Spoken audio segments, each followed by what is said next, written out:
Terus udah gitu sholatnya yang biasanya di masjid sekarang di rumah. Nah, apakah dengan kondisi yang kalau misalnya melihat statistik yang meningkat seperti ini, kita balik lagi ke awal lagi kan? Gitu loh. Seakan-akan kayak sisa neraka itu bener-bener enteng banget gitu loh. Kita bisa melakukan apa hal yang kita suka di neraka pun kita bisa. Itu apa konsekuensinya kalau misalnya kita bikin bercandaan seperti itu kan? Ada beberapa amalan-amalan atau ucapan-ucapan atau keyakinan yang bisa membatalkan keislaman seseorang. Nauzubillah. Bismillahirrahmanirrahim. Assalamualaikum warahmatullahi wabarakatuh. Alhamdulillah, salawatu wassalamu ala rasulillah wa ala alihi wa ashabi ajma'in, amma ba'd. Senang sekali listeners, ketemu lagi bareng sama Dodo Wahyudi dan juga narasumber kita kali ini yaitu Ustadz Abu Ghozi As-Sundawi, yang pasti di acara yang dipersembahkan oleh Malam Ngaji dan juga Darul Istiqomah, yaitu Insaf, bincang santai penuh faedah. Yang pasti di sini kita bakal ngobrolin masalah agama dengan cara interaktif dan juga santai. Alhamdulillah, guru kita tercinta udah hadir bersama kita. Kaifa Ustaz? Alhamdulillah khair. Sehat ya Teh? Alhamdulillah ala kulli hal. Alhamdulillah. Kayaknya udah lama sekali Teh ya, pas waktu kita terakhir syuting itu kan di studio Teh ya. Sahih. Ya sekarang kita syuting Insaf kali ini di situasi yang berbeda, yaitu di outdoor. Ada kolamnya juga ya Teh. Masya Allah. Ya tapi ya di balik suasana yang segar seperti ini sebenarnya apa Teh ya? Yang seharusnya itu kita bisa menghirup udara yang bersih gitu kan. Udaranya enak, tapi tetap kita harus pakai masker karena ya data menunjukkan prihatin gitu Teh ya. Jadi jumlah penderita dan juga angka-angka COVID itu terus meningkat dari hari ke harinya. Sahih. Lah, menanggapi fenomena yang seperti ini Ustaz, kalau misalnya pas awal-awal COVID dulu itu kita benar-benar harus membatasi kontak bersentuhan fisik, tubuh, kontak fisik, terus udah gitu sholatnya yang biasanya di masjid sekarang di rumah. Nah, apakah dengan kondisi yang kalau misalnya melihat statistik yang meningkat seperti ini, kita balik lagi ke awal lagi? Wassalatu wassalamu ala rasulillah summa amma ba'd. Ya, kebetulan juga Anda dapat pengalaman kemarin. Jadi kemarin Anda mau operasi SWL, peluru batu ginjal itu. Ternyata disyaratkan untuk tes rapid. Tes rapid ini pun ternyata reaktif, sehingga harus diswab akhirnya. Nah inilah. Jadi memang di masa pandemi ini kita berurusan dengan dengan rumah sakit, dengan ketika mau melakukan operasi atau yang semisal itu harus swab dan harus betul-betul terbebas dari COVID ini. Dan ketika swab itulah Anda mendapatkan subhanallah semua rumah sakit penuh, kasus-kasus COVID bertambah. Makanya sehingga swab pun saat itu agak kesulitan, tapi alhamdulillah ada bantuan-bantuan dari ada beberapa yang bisa memudahkan ya untuk bisa swab akhirnya, alhamdulillah. Dan luar biasa. Ini dimasukin sampai kita kayak menangis gitu. Allah musta'an. Nah, ini juga perlu kepada kawan-kawan semuanya, sahabat muslim ya, untuk waspada tetap, apalagi posisi sekarang ini. Jadi ada beberapa daerah, bahkan di beberapa daerah yang asalnya dibuka sekolah ditutup lagi sekarang. Karena memang kondisi seperti ini ada pelonjakan kasus ya. Nah, jadi tetap kita protokol, dan anak kira protokol ini termasuk orang yang menunjukkan ketawaduan, artinya menunjukkan juga kehati-hatian, dan ini juga menunjukkan bentuk tawakal sebenarnya. Karena hakikat tawakal kita bergantung kepada Allah, namun tetap mengambil sebab-sebab. Ya, di antara sebab pakai masker, di antara sebab menjaga jarak dan semisal. Hatta bagi orang yang memiliki penyakit bawaan itu juga harus waspada, karena memang rentan mereka untuk terkena. Mungkin orang yang sehat, imunnya kuat, kena pun tidak masalah bagi dia, tapi bagi yang lainnya, mungkin di antara anggota keluarganya, maka anak kita semuanya perlu waspada. Bahkan ibadah pun, karena memang ini kaidah kan seperti itu, kaidah syariah seperti itu. Ketika ada sesuatu udzur yang bisa untuk menghilangkan hukum asal sholat harus rapat. Betul. Hukum asal, kemudian juga hukum asal tidak boleh sholat memakai penutup mulut. Hukum asalnya demikian. Namun ketika ada wabah, ketika ada pandemi, dan ini merupakan utuh, bang, insya Allah memberikan keringanan, sebagaimana agama kita dibangun di atas dasar kemudahan. Wa ma'alaika fid din min haraj. Tidak ada agama bagi kalian kesulitan. Ini betul-betul Allah memberikan kemudahan. Nah, insya Allah seperti itu. Berarti balik lagi ke awal tadi ya. Meskipun kita sholat di rumah, tapi tetap reward atau pahala yang kita dapatkan kan seperti yang kita biasakan ya Tete. Karena Nabi SAW mengatakan, idza maridal abdu aw safara kutiba makana ya'malu muqiman sahihan.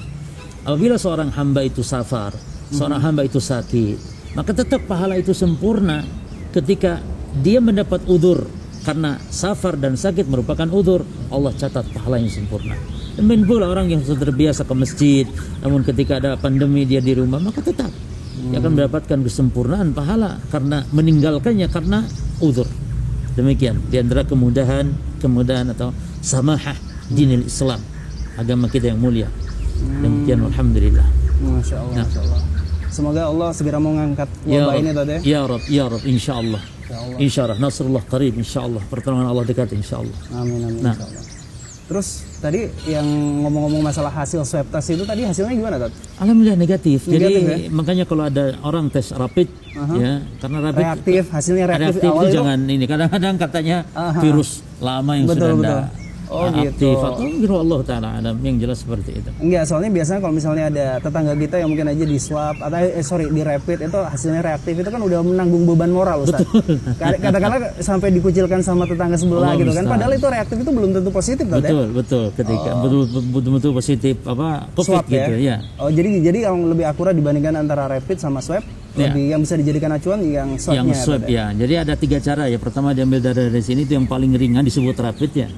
Terus ada lagi yang diambil darah dari sini. Nah, itu yang lebih agak lebih akurasinya lebih tapi tetap masih kurang. Dan yang swab itu dari sini diambil lendirnya itu dari sini ya. Nah, itu yang sakit. Lebih akurat dan lebih sakit. Maka jangan sampai lah saudara kita untuk itu tadi jadi jaga iman dan juga jaga imun tadi. Tingkatkan iman, tingkatkan iman. Seperti bahasan kita yang dulu itu. Sahih, Masya Allah. Itu tadi listeners, yang kita bahas itu sebenarnya dalam mukadimah ya, tentang kita udah lama soalnya nggak ketemu. Terakhir yang pas satu di studio itu udah berbulan-bulan yang lalu, dan alhamdulillah Allah mempertemukan kita sekarang ini di kolam renang. Asik, men. Yang pasti topik kita sekarang ini sebenarnya itu ngobrolin masalah yang lagi viral sih. Masya Allah, selalu viral ya. Selalu viral. Diobrolin selalu yang viral, Masya Allah. Selalu yang viral. Ini soalnya obrolannya itu buat Instagram user ini. Banyak dari teman-teman yang mungkin aja kena syubhat ataupun ada masalah yang didapatkan dari media sosial itu tadi. Jadi itulah yang kita angkat. Dan yang terbaru ini yang heboh di jagat media sosial itu yang tentang masalah bikin candaan ataupun bikin lelucon tentang neraka dan juga siksaannya itu seperti apa, meringankan gitu loh, seakan-akan kayak siksa neraka itu bener-bener enteng banget gitu loh, kita bisa melakukan apa hal yang kita suka di neraka pun kita bisa. Itu apa konsekuensinya kalau misalnya kita bikin bercandaan seperti itu, Tat? Yang pertama yang harus kita pahami bahwa ada beberapa amalan-amalan atau ucapan-ucapan atau keyakinan yang bisa membatalkan keislaman seseorang. Jadi bisa berupa perkataan, bisa berupa perbuatan, bisa berupa keyakinan. Para ulama menambahkan bisa berupa meninggalkannya sesuatu amalan, atau disebut dengan at-tark. Jadi meninggalkan sesuatu bisa batal Islamnya. Atau mengucapkan sesuatu bisa batal Islamnya.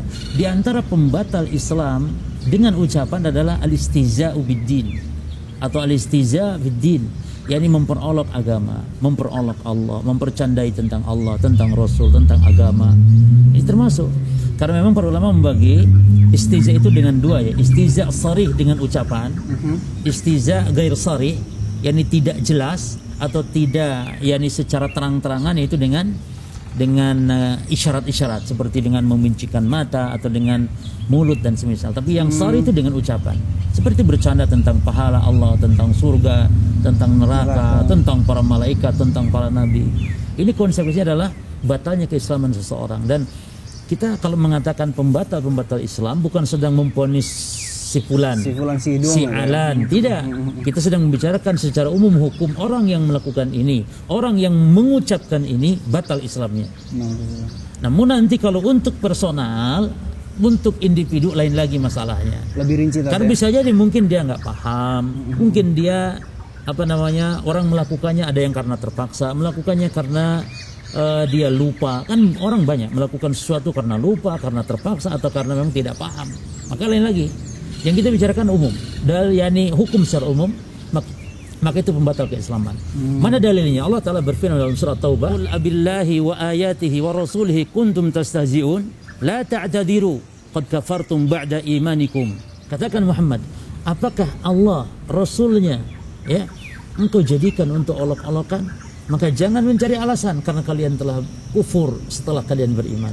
Qad kafartum ba'da imanikum.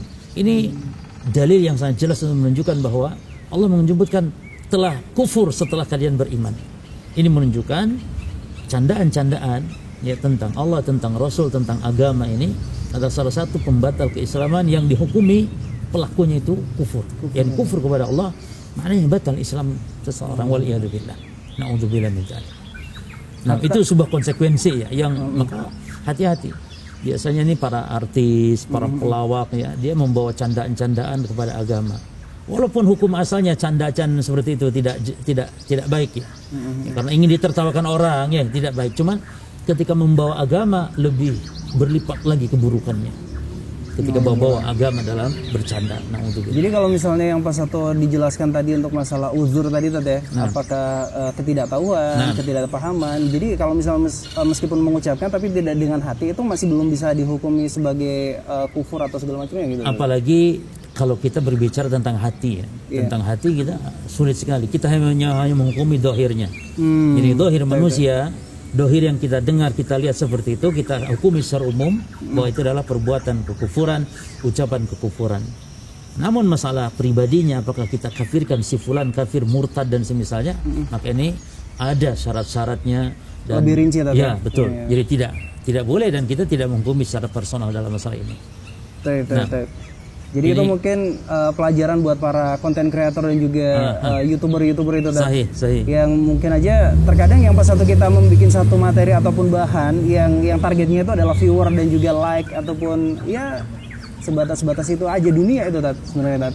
Dan tapi banyak juga yang seperti ini sekarang ini, misalnya inilah acara terindah dunia akhirat. Ini hal-hal yang kenapa harus ada lagi? Anda pernah lihat ada soto yang paling murah dunia akhirat?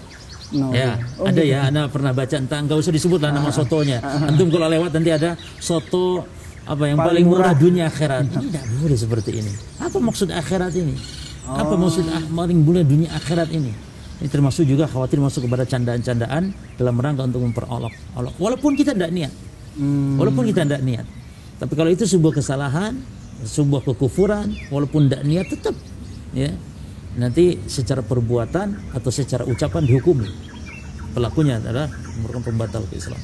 Masya Allah. Tapi itu tadi nasihat yang udah disampaikan oleh Ustadz Abu Ghazi Al-Zindawi, yang pasti itu pelajaran banget buat para konten kreator dan juga mungkin si youtuber atau segala macam yang mesti hati-hati ya, selektif dalam memilih tema. Karena konsekuensinya memang berat sekali, kita bisa divonis ataupun bisa menggelincirkan kita ke dalam kekufuran. Dan yang pasti insya Allah kita bakal ketemuan lagi di episode selanjutnya dengan tema-tema yang lebih menarik tentunya. Kita mau pamit ya Ustaz ya. Subhanakallahumma wa bihamdika asyhadu an la ilaha illa anta astaghfiruka wa atubu ilaik. Assalamualaikum warahmatullahi wabarakatuh. Bismillahirrahmanirrahim.